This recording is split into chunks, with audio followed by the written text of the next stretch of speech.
Page number 271 எடுத்துக்கோ. அதில் பாரு, எக்ஸாம்பிள் பாரு. பின்வரும் விவரங்களிலிருந்து தருண் கோ நிறுவனத்தின் ஒப்பீட்டு வருமான அறிக்கை தயார் செய்யவும். இதுதான்ப்பா நம்ம வந்து கம்பேரிட்டிவ் அனாலிசிஸ் கேட்பாங்க. புரியுதா? எக்ஸாம்பிள் நம்பர் 1 எடு. அதில் பாரு, அதில் என்ன கொடுத்துருக்காங்க நம்மள்கிட்ட? பர்டிகுலர்ஸ் கொடுத்துருக்காங்க. 2016, 2017, அதாவது 16, 17, 17, 18 விஷயம் கொடுத்துருக்காங்க. அவ்வளோதானே? இதை வச்சுட்டு நம்மளை என்ன பண்ண சொல்கிறாங்க? ஒப்பீட்டு வருமான அறிக்கை தயார் பண்ண சொல்கிறாங்க. அப்போ நீ முதல்ல தலைப்பு எழுதிக்கோ. தருண் வரையர் லிமிடெட் கம்பெனி, தருண் வரையர் நிறுவனத்தின். ஏன்னா இது நான் இது எதுக்கு எழுதுறேன்னா, இந்த மாதிரி எழுதினாதான் மார்க்கு. தருண் வரையர் நிறுவனத்தின் என்ன, எந்த டேட்ல, எந்த வருஷத்துக்கு கேட்குறாங்க? அப்போ 2017 மார்ச் 31, 2012 எழுதணும். 2 வருஷத்துக்கும் 2017 மார்ச் 31 மற்றும் 2018 மார்ச் 31 நாளோடு முடிவடையும் ஆண்டிற்கான. புரியுதா? அல்லது முடிவடையும் ஃபுல்லா இருக்கும்பா டைட்டில், பார்த்துக்கோ. நாளோடு முடிவடையும் ஒப்புநோக்கும் ஆண்டுகளுக்கான வருமான அறிக்கை.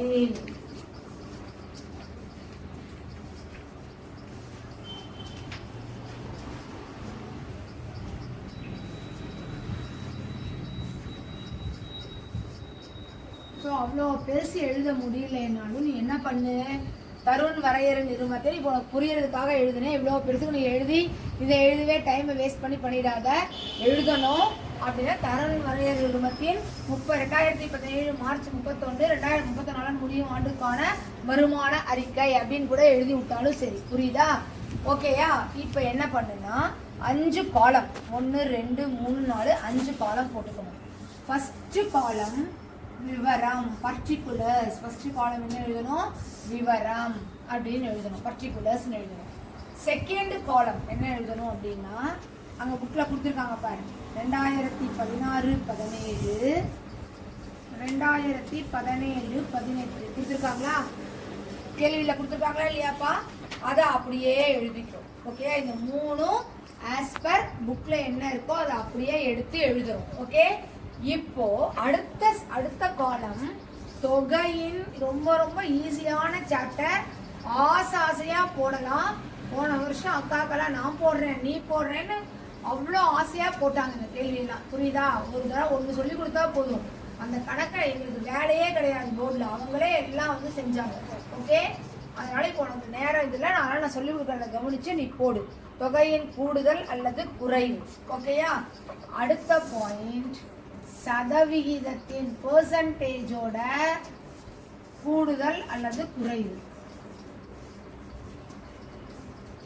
இதுதான் நீ போட வேண்டிய விஷயம், வேற ஒண்ணுமே இல்லை. ரொம்ப ரொம்ப ஈஸி. இது வரைக்கும் விளையாட்டு மாதிரி ஜாலியா போடலாம் இந்த கேள்வி, இந்த கணக்கை. ஏன்னா 3 காலம் புக்ல இருக்கிறத ஆஸ் சச் அப்படியே எழுதிட போற. ஓகே, ஃபர்ஸ்ட் கொடுத்துருக்காங்க பாரு, என்ன கொடுத்துருக்காங்க? விற்பனை மூலம் பெற்ற வருவாய், ரெவென்யூ ஃப்ரம் தி சேல் ப்ராசீட்ஸ் அப்படின்னு கொடுத்துருக்காங்களா? விற்பனை மூலம் பெற்ற வருவாய் அப்படின்னு கொடுத்துருப்பாங்க. அதை அப்படியே எழுதுங்க இடத்துல, சேல் ப்ராசீட்.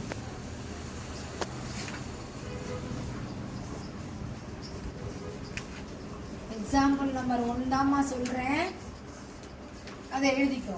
எழுதிட்டு ஃபர்ஸ்ட் வருஷத்துல என்ன கொடுத்துருப்பாங்க? 2 லட்சம், 2 lakhs. செகண்ட் இயர்ல என்ன கொடுத்துருக்காங்க?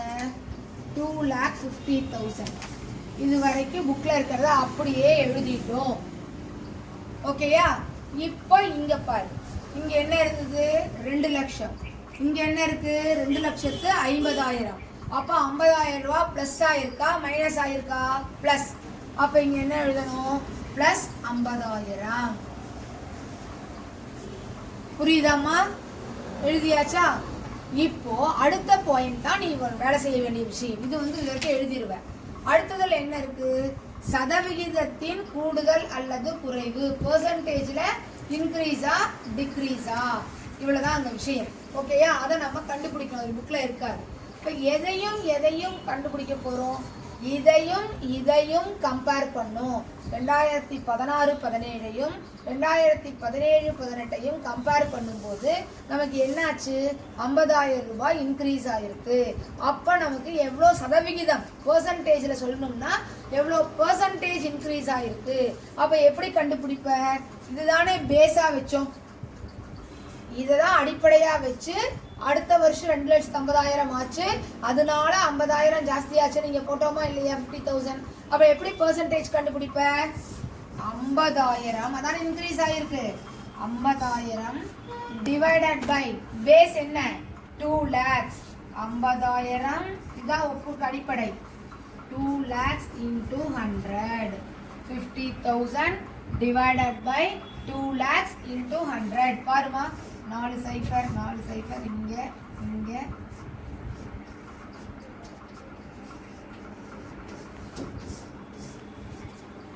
25% இன்க்ரீஸ் ஆயிருக்கா? அமௌண்டா சொல்லும் பொழுது 50,000 ரூபாய் இன்க்ரீஸ் ஆயிருக்குமா?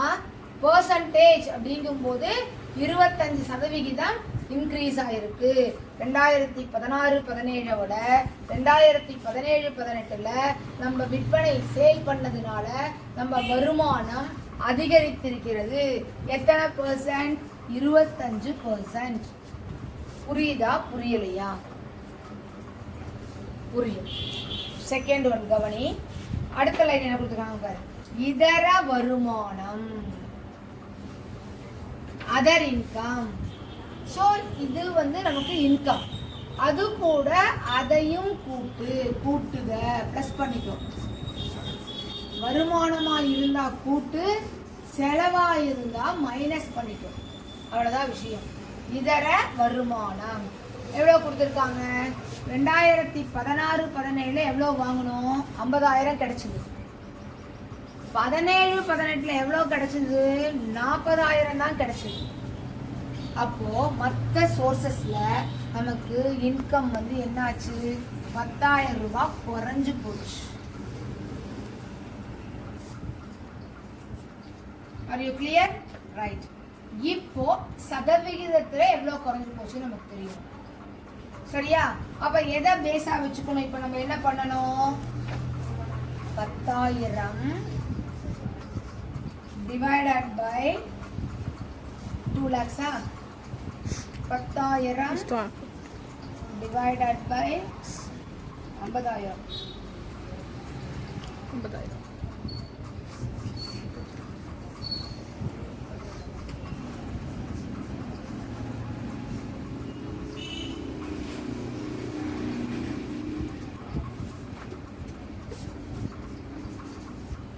ஒன்னொன்னே ஞாபகம் வச்சுக்கோமா.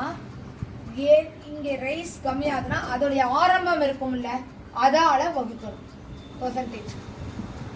இங்க இதையும் இதையும் கம்பேர் பண்ணும். அப்போ 50,000 ஜாஸ்தியாச்சு. பெர்சன்டேஜுக்கு வரும்போது இதுதானே பேஸ். இந்த இன்க்ரீஸ் டிவைடட் பை பேஸ் போட்டோமா, 25% போட்டாச்சு. அதே மாதிரி 50,000 40,000 என்னாச்சு? குறைஞ்சு போச்சு, மைனஸ். அப்போ 10,000 டிவைடட் பை 50,000 20%. ஆனால் குறைஞ்சதுனால நம்ம என்ன பண்ணுறோம்? மைனஸ். புரியுதா? இப்போ இது ரெண்டுமே நமக்கு என்ன? மொத்த வருமானம். அதாவது 2017-18 16-17 நமக்கு கிடைச்சிருக்கிற வருமானம் எவ்வளோ? 2,50,000. இங்க 2,90,000. ஓகேயா? அப்ப டோட்டலா நமக்கு என்ன ஆயிருக்கு? Plus 40,000 plus 40,000. இப்போ இதுக்கும் இதுக்கும் நீ என்ன பண்ணணும்? பார்க்கணும். எதுக்கும் எதுக்கும் இன்க்ரீஸ் ஆனது என்ன? 40,000. இதோட பேஸ் என்ன? 2,50,000. இப்போ பாரு, 40,000 divided by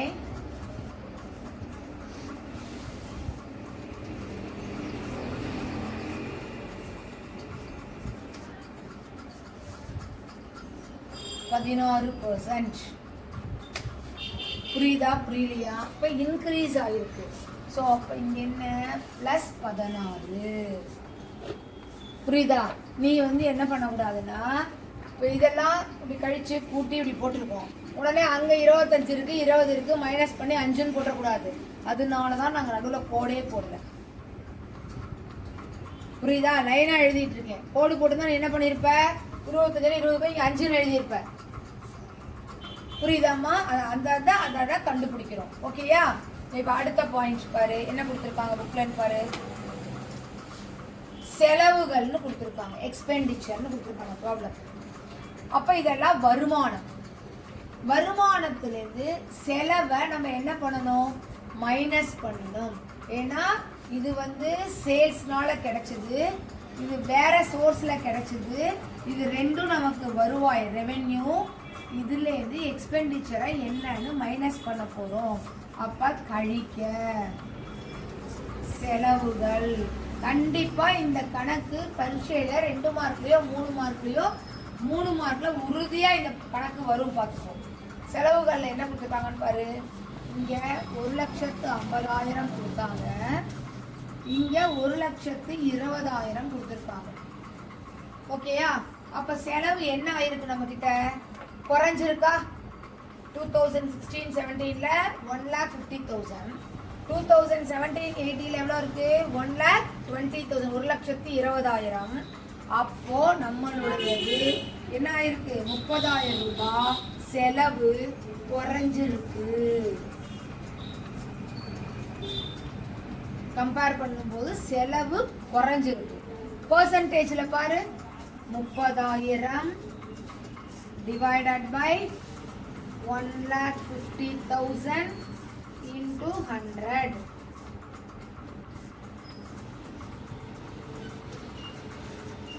எத்தனை பாரு 20. இங்க குறைஞ்சதுனால அங்கேயும் மைனஸ், அங்க பிளஸ்னா அங்க பிளஸ், இங்க மைனஸ்னா அங்க மைனஸ். ஓகேயா? ரைட். இவ்வளவுதான். இப்போ நம்ம வந்து இன்னும் டாக்ஸ் கட்டலை. இப்போ நமக்கு என்ன இருக்கு, என்ன இப்போ நம்ம கண்டுபிடிக்க போறோம், இந்த ஒப்பீட்டு அறிக்கை மூலமாக போன வருஷத்தையும் கவனிக்கணும், போன வருஷத்தையும் இந்த வருஷத்தையும் கம்பேர் பண்ணி நமக்கு லாபமா நஷ்டமா, வரிக்கு டாக்ஸ் கட்டுறதுக்கு முன்னாடி what we get profit or loss அப்படிங்கிறது தான் இந்த கம்பேரிட்டிவ் அனாலிசிஸ் அப்படிங்கிறது. இதை எதை வச்சு பார்க்குறோம், profit and loss account. Profit and loss account என்ன, வருமான அறிக்கை. அதுக்கு தான் நம்ம உனக்கு புரியறதுக்காக ப்ராஃபிட் அண்ட் லாஸ் அக்கவுண்ட்னு சொல்லிட்டேன். பட் அது என்ன, ஸ்டேட்மெண்ட், இன்கம் ஸ்டேட்மெண்ட், வருமான அறிக்கையை வச்சு பார்க்குறோம். இப்போ செலவு பண்ணியாச்சு. இப்போ இனிமேல் இப்போ வருமானம் வந்துடுச்சு, செலவை கழிச்சாச்சு, இது எல்லாமே நமக்கு என்ன ப்ராஃபிட். அந்த ப்ராஃபிட்டுக்கு நம்ம இன்னும் என்ன கட்டலை, டாக்ஸு கட்டலை. டாக்ஸ் கட்டுற மாதிரி அடுத்த ப்ராப்ளம் அங்கே இருக்கும். ஸோ அப்போ இதுக்கு கீழே என்ன எழுதணும், வரிக்கு முன்னர் உள்ள லாபம், ப்ராஃபிட் பிஃபோர் டாக்ஸ், பிபிஐடி அப்படின்னு சார் சொல்லியிருப்பாரு. ப்ராஃபிட் பிஃபோர் டாக்ஸ் அப்படின்னு சொல்லியிருப்பாங்க, பிபிடின்னு சொல்லியிருப்பாங்க. அப்போ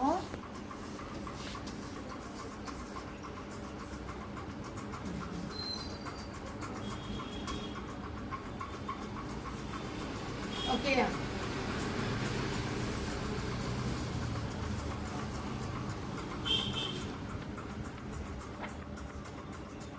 பாரு, 2016-17 பிபிடி ப்ராஃபிட் பிஃபோர் டாக்ஸ் எவ்வளோ இருக்கு, 1,00,000.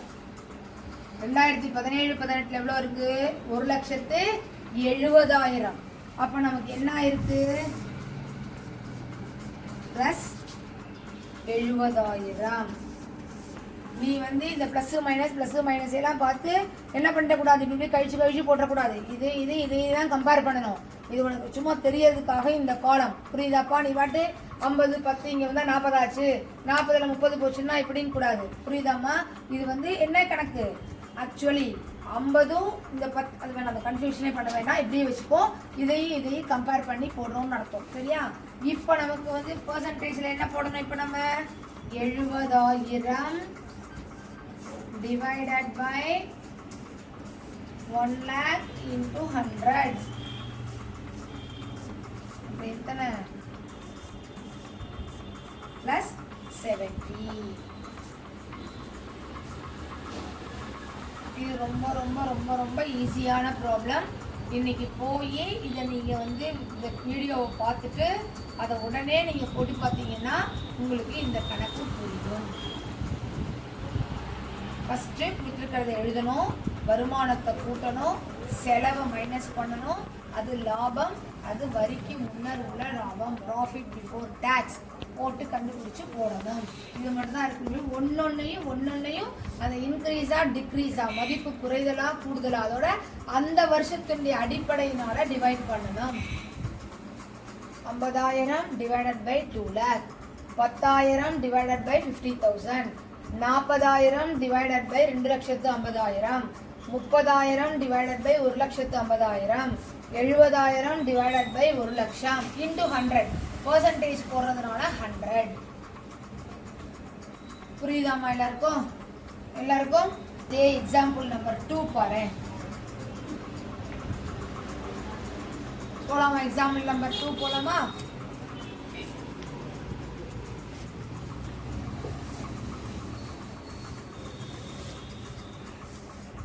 பாருமா, எக்ஸாம்பிள் நம்பர் 2 பாருமா. இதே தான் விற்பனை மூலம் பெற்ற வருவாய் 2015-16 கொடுத்துருக்காங்க. 16-17 கொடுத்துருக்காங்க. இப்போ நீயே எனக்கு சொல்லணும் பாரு, என்ன கொடுத்துருக்காங்கன்னு பாரு. 3 லட்சம் 2015 இருக்கு, 3 லட்சம் இருக்கு. இங்க எவ்வளோ இருக்கு? 3,60,60,000. போன வருஷம் இந்த கணக்கை ஒரு கணக்கு நடத்துறதுக்குள்ளே எல்லா அப்படியே சிஎன்டி எல்லாரும் இந்த கணக்கை போர்டில் வந்து நாங்கள் போடுறோம்னு அவ்வளோ இன்ட்ரெஸ்டாக போட்டாங்க. அதனால் நீ அந்த மாதிரி படி, புரியுதா? ஸோ இப்போ என்னாச்சு? 60,000 ஜாஸ்தி ஆயிருக்கு. ஸோ இப்போ அடுத்த லைன் என்ன? 60,000 divided by 3 lakhs. 60,000 divided by, இங்கே எழுதுக்குமா? 60,000 டிவைடட் பை 3 lakhs into 100.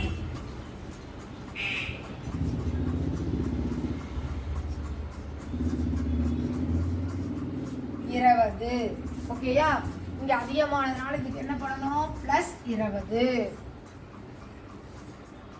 அடுத்தது பாரு, அடுத்து என்ன கொடுத்துருக்காங்க? இதர வருமானம். அப்ப நம்ம இங்க என்ன பண்றோம்? கூட்டுக இதர வருமானம் ஆட் பண்றோம். என்ன இருக்கு இங்க? 1 lakh இருக்கு. இங்க எவ்வளவு இருக்கு? 60,000 தான் இருக்கு. அப்ப இந்த வருஷம் என்ன ஆயிடுச்சு? குறைஞ்சு போச்சு, 40,000. So, அப்ப என்ன?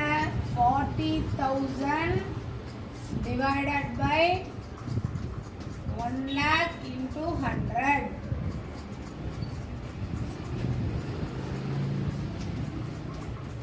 எவ்வளோ? 40%. அப்ப எவ்வளோ? குறைஞ்சதுனால இங்க மைனஸ். அடுத்தது என்ன கொடுத்துருக்காங்க?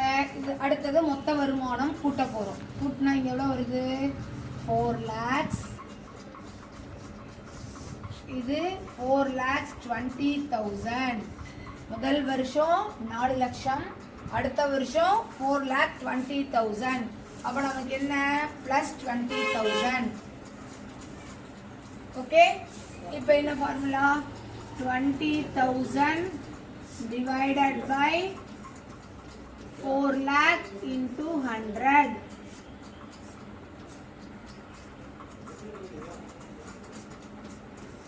இப்போ எத்தனை பர்சன்டேஜ் கிடைச்சிருக்கு நமக்கு? 5 பிளஸ் 5. அடுத்தது என்ன பண்ணோம்? கழிக்க செலவுகள் மைனஸ் பண்ணோம். 2 lakhs. இங்க எவ்வளவு இருக்கு? 1,80,000. அப்ப என்ன இருக்கு? குறைஞ்சிருக்கு. சோ அப்ப என்ன? மைனஸ் 20,000. ஸோ இப்போ என்ன? 20,000 divided by 2 lakh into 100. 10 minus 10. புரியுதா? ரைட். இப்போ இதுக்கு அடுத்த லைன் தான் என்ன? ப்ராஃபிட் பிஃபோர் டாக்ஸ், வரிக்கு முன் உள்ள லாபம். ப்ராஃபிட் ஏன் நான் இப்போ வந்து இங்கிலீஷில் பிபிடின்னு சொன்னேன்னா காலேஜில் இதை கேட்பாங்க. வரிக்கு முன் உள்ள லாபம், ப்ராஃபிட் பிஃபோர் டாக்ஸ், பிபிடி. ஓகேயா? இப்போ என்னாச்சு? 2 லட்சம். ஓகேயா?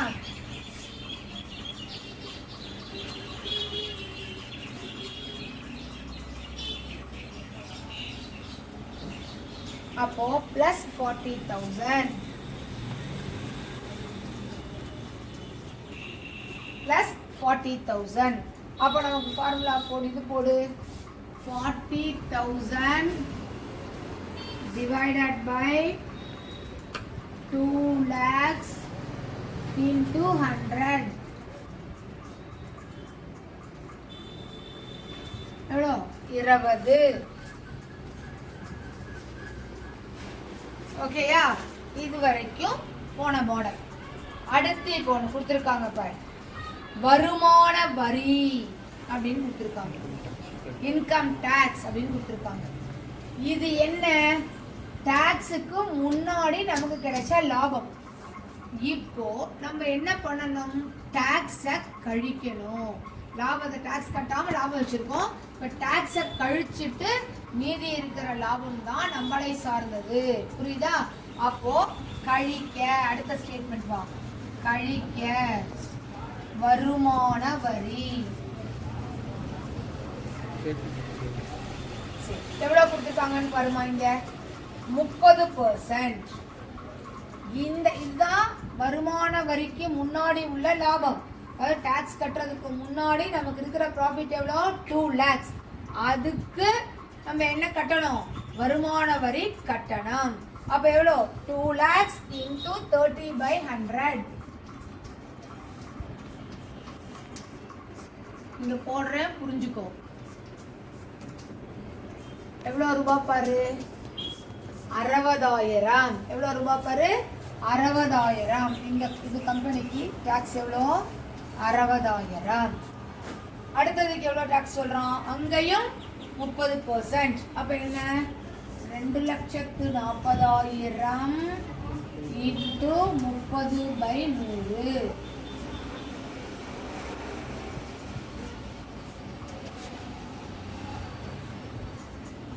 எவ்வளோ டாக்ஸ் கட்டுறோம்? 72,000. அப்போ டாக்ஸ் எவ்வளோ இன்க்ரீஸ் ஆயிருக்கு? 12,000 ரூபாய் இன்க்ரீஸ் ஆயிருக்கு. போன வருஷத்துக்கும் இந்த வருஷத்துக்கும். போன வருஷம் நம்மளுடைய லாபம் டாக்ஸுக்கு முன்னாடி இருக்கிற லாபம் எவ்வளோ? 2 lakhs. 2015-16ல் 16-17 நம்ம லாபம் எவ்வளோ? 2,40,000. ரெண்டுக்குமே நம்ம 30% தான் டாக்ஸ் கட்டுறோம். ஆனால் 15-16 நம்ம கட்டுற டாக்ஸ் எவ்வளோ? 60,000. 16-17 கட்டுற டாக்ஸ் எவ்வளோ? 72,000, 72,000. அப்போ 12,000 நம்ம என்ன பண்ணியிருக்கோம்? டாக்ஸ் ஜாஸ்தியா கட்டியிருக்கோம். அப்போ அதுக்கு பர்சன்டேஜ் போடு. ஓகேயா? எப்படி பர்சன்டேஜ் போடுவ? 12,000 divided by 60,000 into 100.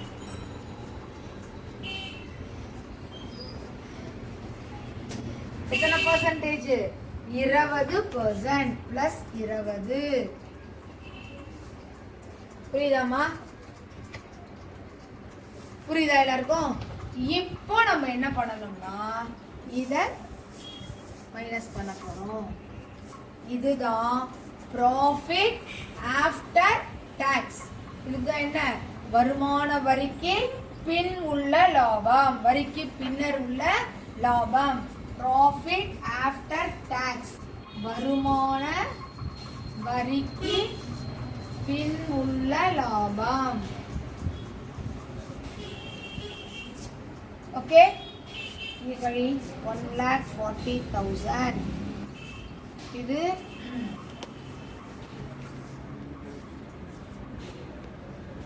1,68,000. அப்ப என்ன ஆயிருக்கு? 28,000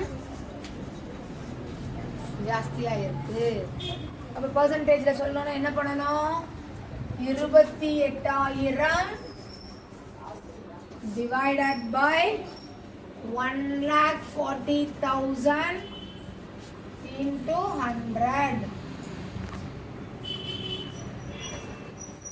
அப்ப எத்தனை? 20.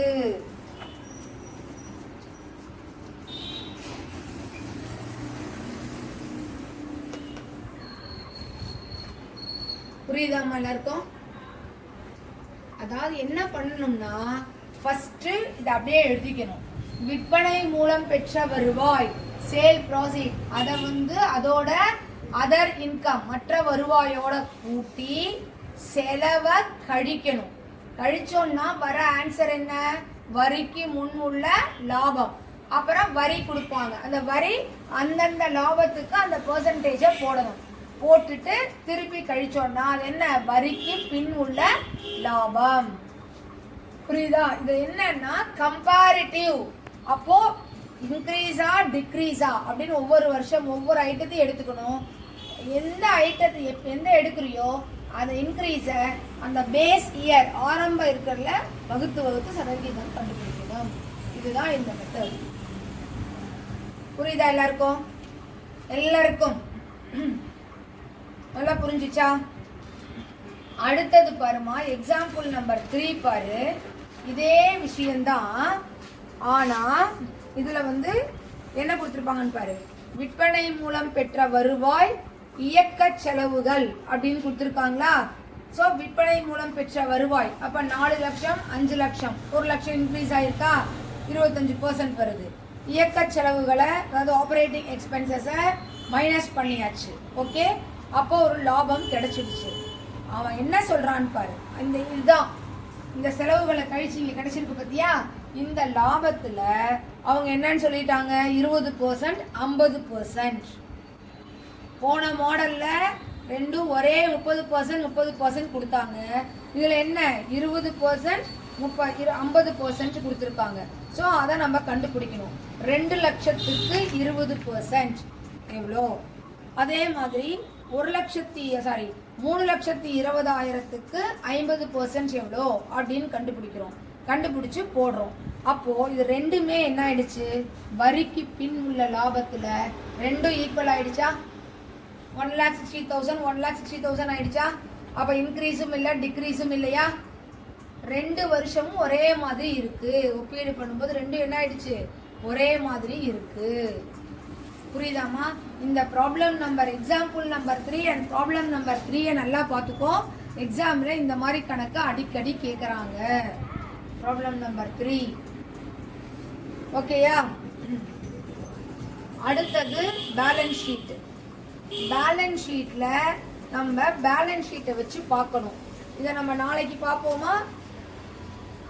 இல்லை, இப்போ பார்த்துருவோம். இது ஒன்றுமே இல்லை, கஷ்டமே கிடையாது பாரு. இது ஜஸ்ட் ஈஸி தான். இந்த 3 ப்ராப்ளம் தெரிஞ்சிருச்சு இல்லையா உனக்கு? இது வருமான வரி அறிக்கையை வச்சு பார்த்தோம். இப்போ பேலன்ஸ் ஷீட்டை வச்சு நம்ம ஒப்பீடு பண்ண போறோம். பிளஸ்ஸா மைனஸா? கவனி. எக்ஸாம்பிள் நம்பர் 4 எடு. சந்திரா நிறுவனத்தின் பின்வரும் இருப்பு நிலை குறிப்பு. The balance sheet of Chandra limited March 31, 2016, March 31, 2017 கொடுத்துருக்காங்க. பேலன்ஸ் ஷீட் கொடுத்துருக்காங்க. அந்த பேலன்ஸ் ஷீட்டை நம்ம என்ன பண்ணணும்? ஒப்பீடு பண்ணி நம்ம போட போறோம். தட் இஸ் பொறுப்பையும் சொத்தையும் இதே மாதிரி இதே மாதிரி தலைப்படுத்திக்கோ. சந்திரா வரையறை நிறுவனத்தின் ஒப்பீட்டு இருப்பு நிலை குறிப்பு அப்படின்னு போட்டுக்கோ. தலைப்பு போட்டுக்கோ. பேலன்ஸ் ஷீட்டை கம்பேர் பண்றேன். ஓகே அப்பா, ரைட். இப்ப இதே மாதிரி விவரம் புக்ல கொடுத்துருக்கிறத அப்படியே எழுத போறோம். அடுத்து 2015, 16, 2016, 17. Okay, right. அதுக்கடுத்து என்ன பண்ணிருக்கோம்? இதே தலைப்பு தான். தொகையின் கூடுதல் அல்லது குறைவு. ஓகே, அடுத்தது சதவிகிதம். பெர்சன்டேஜ்ல கூடுதல் குறைவு. தலைப்பு போட்டாச்சு. ஓகேயா? எல்லாத்துக்குமே ஹெட்டிங் இதேதாமா. பர்டிகுலர்ஸ் எந்த 2 வருஷம் கொடுத்துருக்காங்களோ அது, அதுக்கப்புறம் அந்த அமௌண்ட் உடைய இன்க்ரீஸ் ஆர் டிக்ரீஸ், அதுக்கடுத்து பெர்சன்டேஜ் உடைய இன்க்ரீஸ் ஆர் டிக்ரீஸ். இதுதான் நம்ம ஹெட்டிங். 5 heading 5 mark. ஓகேயா? கவனிப்பா. இப்போ என்ன கொடுத்துருக்காங்க? பொறுப்பும் சொத்தும். அப்படியே எடுத்து எழுது. பங்கு மூலதனம் மற்றும் பொறுப்புகள், ஷேர் கேபிட்டல் அண்ட் லைபிலிட்டிஸ் அப்படின்னு கொடுத்துருக்காங்க. பங்கு மூலதனம் மற்றும் பொறுப்புகள். ஓகே, 2015-16 தொகை எல்லாம் போட்டுக்கோமா. ஓகேயா? ரைட். என்ன கொடுத்துருக்காங்கன்னு பாரு. ஃபர்ஸ்ட் ஒன், பங்குதாரர் நிதி.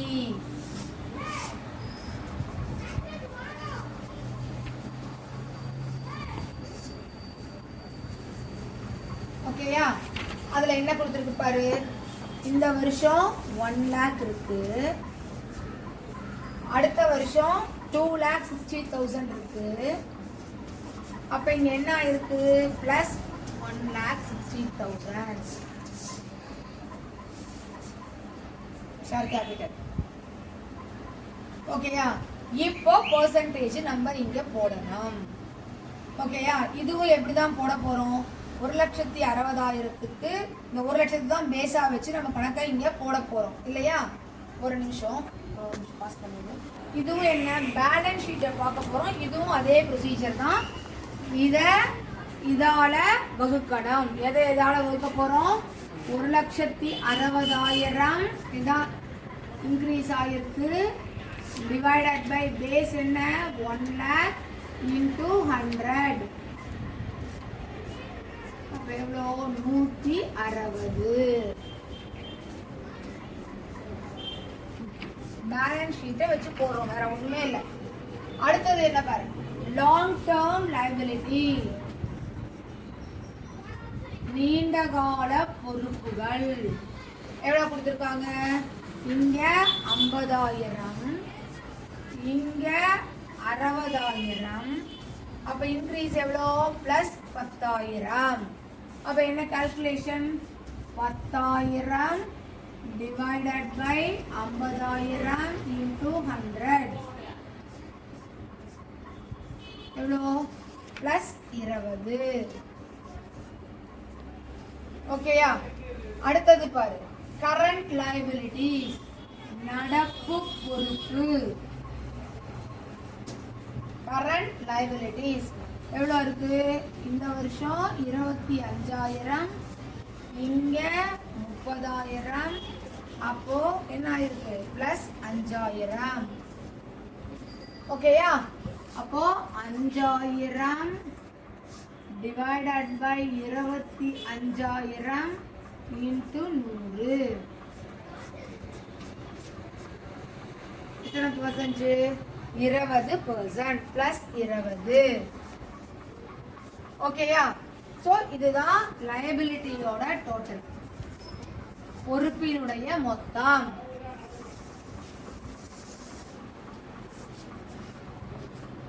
ஒரு 1,75,000. ஓகேயா? 1,75,000. இது 3,50,000. அப்ப எவ்வளவு இருக்கு? அப்படியே ஆஃப் 1,75,000 இன்க்ரீஸ் ஆயிருக்கு. அப்போ 1,75,000 டிவைடட் பை 1,75,000 இன்டு 100. அப்ப என்ன ஆயிருக்கு? கம்ப்ளீட்டா 100% பிளஸ் 100.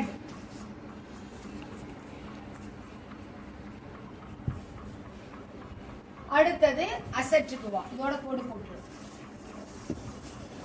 ஓகே, சொத்துக்கு வா. இதே மாதிரி, அதாவது அது வருமான வர அறிக்கை, இது வந்து பேலன்ஸ் ஷீட். சொத்துல வா. ஃபர்ஸ்ட் ஒன் என்ன கொடுத்திருக்கு? நிலை சொத்துக்கள்.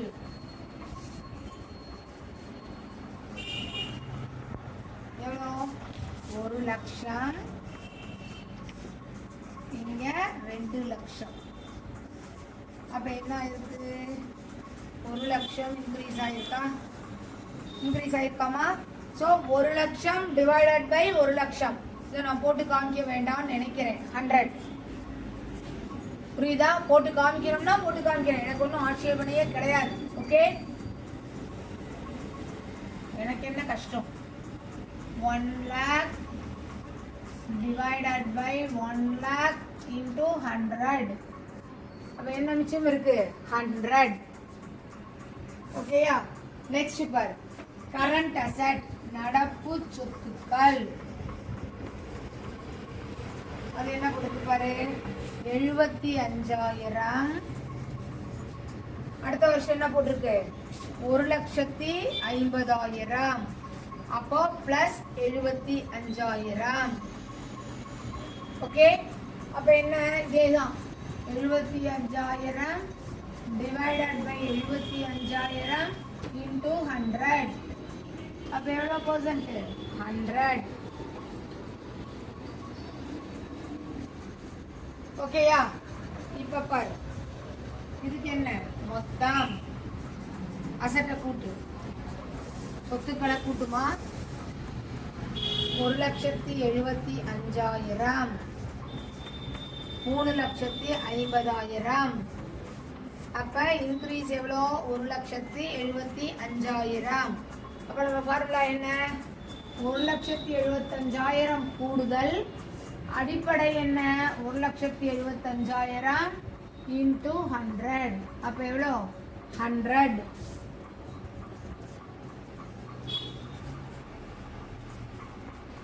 புரியுதா? எல்லாருக்கும் புரியுதா? அடுத்த ப்ராப்ளமும் அதேதான்மா, ஒண்ணுமே இல்லை. பார், பங்குதாரர் நிதி, நீண்ட கால பொறுப்புகள், அது தனித்தனியா காலம் கொடுத்துருக்காங்க. ஒன்னொன்னையும் அந்த பேஸோட நீ கண்டுபிடிச்சு போட வேண்டியதுதான் கூடுதல். ஓகேயா? இப்போ இந்த 5 கணக்கு நம்ம போட்டு காமிச்சிருக்கோம். இந்த 5ஐயும் நீ வந்து என்ன பண்ணிக்கணும்? ப்ராக்டிஸ் பண்ணிக்கணும். 5 எக்ஸாம்பிள் இருக்கு, 5 ப்ராப்ளம் இருக்கு. நாளைக்கு இதே மாடல் பேலன்ஸ் ஷீட்டை வச்சு காமன் சைஸ், இதே வருமான வரி அறிக்கையும் இருப்புநிலை குறிப்பும் பொதுவா வச்சு போட போறோம். இப்ப ஒன்னையும் கம்பேர் பண்ணி அதிகத்தை அடிப்படையால, அதிகம் டிவைடட் பை அடிப்படை, ஞாபகம் வச்சுக்கோ. இதுதான் கான்செப்ட். எவ்வளோ அதிகமா இருக்கோ அதை அந்த ஃபர்ஸ்ட் நம்பரால, இன்னும் உனக்கு தெளிவா நான் புரியணும், ஈஸியா ஷார்ட்கட்டா புரியணும்னா நீ எதை முதல் 2 காலம் 3 காலம் வரிசையா புக்ல இருக்கிறத எழுதிட்டு 4வது காலம் இந்த 2வதையும் 3வதுலையும் கூடுதலா கம்மியானு பாக்குற. இதுதான் 4வது காலம் நீ எழுதுற. ஏன்னா இது ஃபர்ஸ்ட் காலம்னு வச்சுக்கோ, இது செகண்ட்னு வச்சுக்கோ, இது தேர்டுன்னு வச்சுக்கோ, இது ஃபோர்த்துன்னு வச்சுக்கோ, இது ஃபிஃப்த்துன்னு வச்சுக்கோ. உனக்கு இன்னும் புரியுற மாதிரி ஈஸியா மார்க் வாங்குறதுக்கு நான் சொல்லித்தரேன். ஸோ இந்த first second third 3 as per உன் புக்ல இருக்கிறத அப்படியே எழுத போறேன், எந்த மாற்றமும் கிடையாது. 4th காலம்ங்கிறது என்னன்னா 3 - 2. உனக்கு இன்னும் நல்லா புரியணும்னா 3 - 2, அதாவது இதையும் கம்பேர் பண்ற. இப்போ இங்க இருக்கு அப்படி இருக்கும்போது அதை கம்பேர் பண்ணிட்டு நீ என்ன பண்ற? இங்க எழுதுற. ஓகேயா? 4th காலம், இது 4th காலம். 5th காலம் என்ன எழுதுற அப்படின்னா, இந்த 4th காலம் இருக்கு இல்லையா, அந்த ஆன்சர் இருக்கு இல்லையா, அந்த 4th காலம் divided by first column. 2nd காலம், சாரி, 4th காலம் divided by second column. For example, 1,60,000 divided by 1,00,000 into 100. 4th column divided by second column into 100. உனக்கு ஈஸியா புரியும், தப்பே வராது. கண்டிப்பாக இதுல பரீட்சைக்கு கேள்வி உண்டு. கம்பேரிட்டிவ் அனாலிசிஸ் புரியுதாப்பா? ஒப்பீட்டு அறிக்கை, கம்பேரிட்டிவ் ஸ்டேட்மெண்ட், ஒப்பீட்டு அறிக்கை. நாளைக்கு பொது அளவு அறிக்கை அடுத்த கிளாஸ்ல பார்க்கலாம். காமன் சைஸ் ஸ்டேட்மெண்ட்டை அடுத்த கிளாஸ்ல பார்க்கலாம். புரியுதா? Are you clear? போட்டு பார்த்துட்டு டவுட் இருந்தா கேளுங்கம்மா. திருப்பி திருப்பி சொல்றேன், நல்லா போட்டு பாருங்க. நான் எல்லாமே கிளாஸ்ல நடத்துறத விட இங்க இன்னும் கிளியரா நடத்தியிருக்கேன். உங்களுக்கு நல்லா புரியணும். நீங்க இந்த வீடியோவையெல்லாம் ஏனோ தானு 30 நிமிஷம் இருக்கு, 40 நிமிஷம் இருக்கு, யார் உட்காந்து பார்க்கறது அப்படிலாம் பார்க்காம இருக்காதீங்க. இது புக்கை அப்படியே நான் பள்ளிக்கூடத்தினுடைய அட்மாஸ்பியர்ல உங்களுக்கு நடத்தி நான் அனுப்பியிருக்கேன். யூஸ் பண்ணிக்கோங்க. சரியாம்மா? Okay, thank you. அடுத்த கிளாஸ்ல பார்க்கலாம்.